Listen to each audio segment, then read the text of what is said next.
విఘ్నేశ్వరాయ నమః. బొజ్జ గణపయ్య బర్త్డే వచ్చేస్తుంది. మరి మనం ఎలాంటి నియమాలు పాటిస్తూ పూజలు చేయాలి? మన వస్త్రధారణ, అలానే మన విధానం ఎలా ఉండాలి?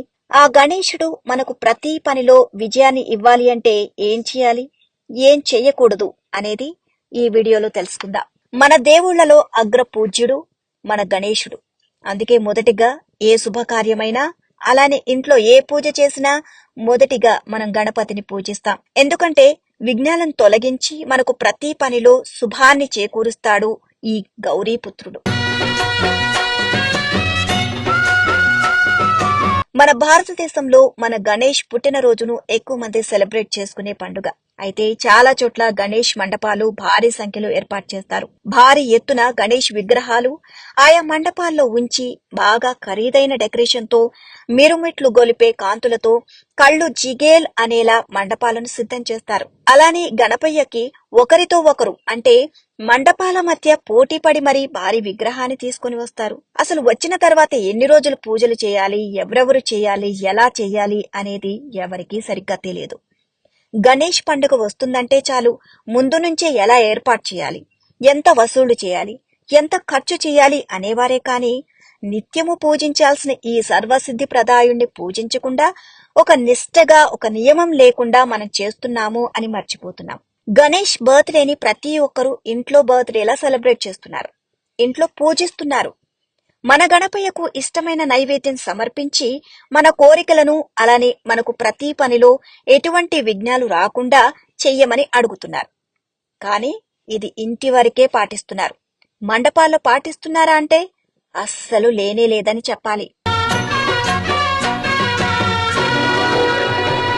ప్రస్తుతం చాలా మండపాల్లో ఈ గౌరీపుత్రుణ్ణి పూజించడం కన్నా ఎక్కువగా అక్కడ గుంపులుగా చేరి ముచ్చట్లు పెట్టుకోవడం, లేదా పెద్ద పెద్ద సౌండ్ బాక్సులతో ఇష్టమైన పాటలు పెట్టి డాన్స్ చేయడం తప్ప ఎక్కువ మంది చేసేదేమీ ఉండదు.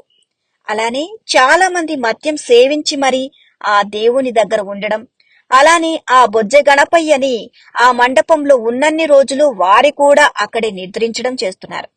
అయితే ఇక్కడ కూడా మరో బ్యాచ్ ఉంటారుంటోయ్. అదేనండి, 2 పడవల ప్రయాణం చేసేవారు.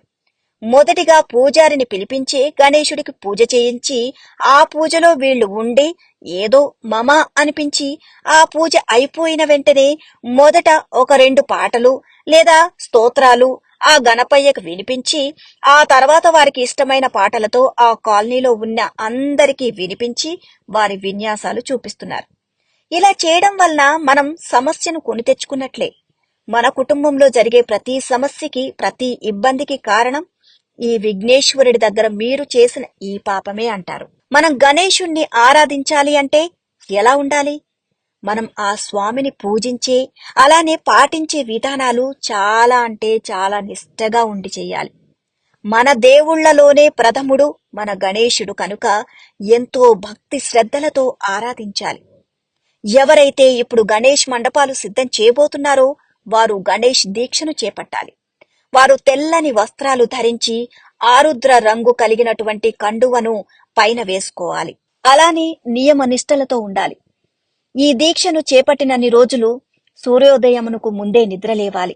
కాలకృత్యాలు తీర్చుకొని చన్నీటితో స్నానం చేసి శుచి అయి ముందుగా ఆ సూర్య భగవానుడికి పూజ చేసి నిశ్చలమైన మనసు కలిగిన ఆ వినాయకుణ్ణి ఆరాధించాలి.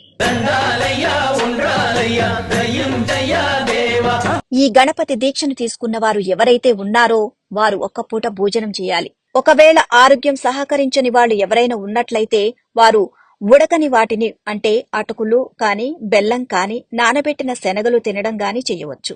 అలానే స్త్రీలను పార్వతీమాతలా గౌరవించాలి. ఎటువంటి డీజేలు పెట్టకుండా గణేశుడి స్తోత్రనామాలు వింటూ ఉండాలి.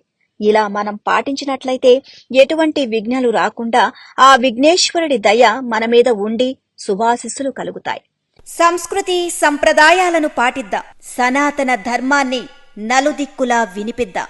హిందూ ధర్మాన్ని కాపాడుదాం. మన ధర్మక్షేత్రాన్ని నిలబెడదాం. ఓం మహాగణపతియే నమః.